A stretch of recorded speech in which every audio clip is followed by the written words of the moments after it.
সবশেষ খবর জানাতে সেগুনবাগিচা থেকে যুক্ত হচ্ছেন নাজমুস সাকিব এবং কুমিল্লার রিটার্নিং কর্মকর্তার কার্যালয়ের সামনে থেকে যুক্ত হচ্ছেন খালেদ সাইফুল্লাহ। শুরুতে যেতে চাই সেগুনবাগিচায় নাজমুস সাকিবের কাছে। সাকিব, আজ তো প্রার্থিতা প্রত্যাহারের শেষ দিন, তো সকাল থেকে এখন পর্যন্ত কোনো প্রার্থী কি এসেছেন কিনা প্রত্যাহার করতে? লাইভ আমরাও কিন্তু সকাল থেকে আছি মূলত সেগুনবাগিচার যেই কার্যালয়টি আছে রিটার্নিং অফিসারের কার্যালয়, এখানে কিন্তু সব মিলে প্রায় মহানগরের 13টি আসন কিন্তু রয়েছে এবং 13টি আসনে এখন পর্যন্ত যতটুকু জানা যাচ্ছে যে 157 জন বৈধ প্রার্থী কিন্তু হয়েছেন এবং 157-র মধ্যে আপনার প্রশ্ন ধরেই বলতে চাই যে গতকালকে কিন্তু একজন প্রত্যাহার করেছেন, যিনি গণসংহতি আন্দোলনের, তার নাম হচ্ছে বিলকিস।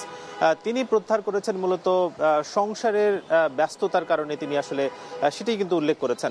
এবং আজ পর্যন্ত সকাল থেকে কিন্তু আমরা রয়েছি এবং সকাল থেকে দেখছি যে এখনো পর্যন্ত কোনো প্রার্থী প্রত্যাহারের জন্য, যদিও কাউকে আমরা দেখতে পাইনি যে প্রত্যাহারের জন্য এসেছেন। আমরা কিছুক্ষণ আগে আসলে রিটার্নিং কর্মকর্তা যিনি আছেন কিংবা তার সহকারী, তাদের সঙ্গে কথা হয়েছে।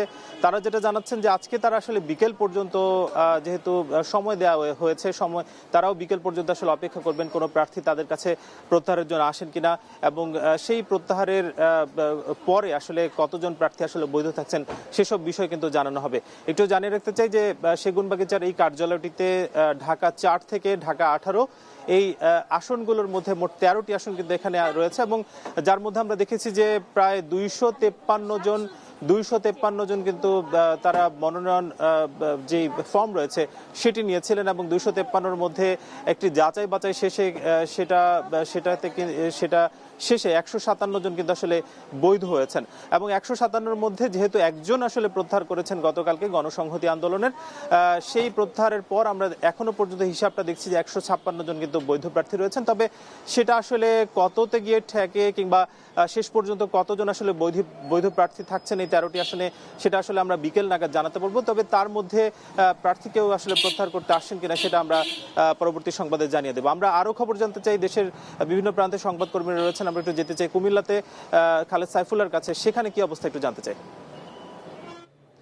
ধন্যবাদ সাকিব। কুমিল্লা জেলা রিটার্নিং অফিসার কার্যালয়ের সামনে থেকে আমি যুক্ত হয়েছি। এখানে এখন পর্যন্ত যারা মনোনয়নপত্র জমা দিয়েছিলেন কুমিল্লায় নির্বাচনের জন্য 160 জন প্রার্থী, তার মধ্যে 76 জনের মনোনয়নপত্র বৈধতা পায় এবং গতকাল পর্যন্ত আমরা এই রিটার্নিং অফিসার কার্যালয় এবং সহকারী রিটার্নিং অফিসার কার্যালয়গুলোতে 2টি মনোনয়নপত্র প্রত্যাহারের জন্য আবেদন করা হয়েছে। তার মধ্যে কুমিল্লার 6 আসনে বিএনপির ভাইস চেয়ারম্যান, যিনি স্বতন্ত্র প্রার্থী হিসেবে নির্বাচন করছিলেন, হাজী মোহাম্মদ ইয়াসিন, আমিনুর রশিদ ইয়াসিন, তিনি মনোনয়নপত্র প্রত্যাহারের জন্য গতকাল আবেদন করেছেন এবং কুমিল্লা 2 আসনে বাংলাদেশ ইসলামী ফ্রন্টের আব্দুল সালাম, তিনিও মনোনয়নপত্র প্রত্যাহারের জন্য আবেদন করেছেন। তাছাড়া যেই 76টি মনোনয়নপত্র রয়েছে তার মধ্যে বেশ কিছু প্রার্থী, 2 জন প্রার্থীর মনোনয়নপত্র নির্বাচন কমিশন থেকে বাতিল হয়েছে। তো এখন পর্যন্ত আজকে যেহেতু সারাদিন রয়েছে, সেখানে আরও কেউ আসেন কিনা আমরা আসলে অপেক্ষা করব যে কেউ নতুন করে প্রার্থীতা প্রত্যাহারের জন্য আবেদন করেন কিনা, আমরা সে পর্যন্ত তথ্য জানাবো। তো এদিকে যেহেতু জোটগতভাবে নির্বাচনে অংশগ্রহণ করছে রাজনৈতিক দলগুলো, সেখানেও কিছু কিছু আসনে একাধিক প্রার্থী রয়েছেন একই জোটের, তো তারা আজ প্রত্যাহার করতে পারেন অথবা কি করেন সেটি আমরা সময় আসলে বলতে পারবো। এখন পর্যন্ত কিন্তু 2 জনের মনোনয়নপত্র কুমিল্লায় প্রত্যাহার হয়েছে।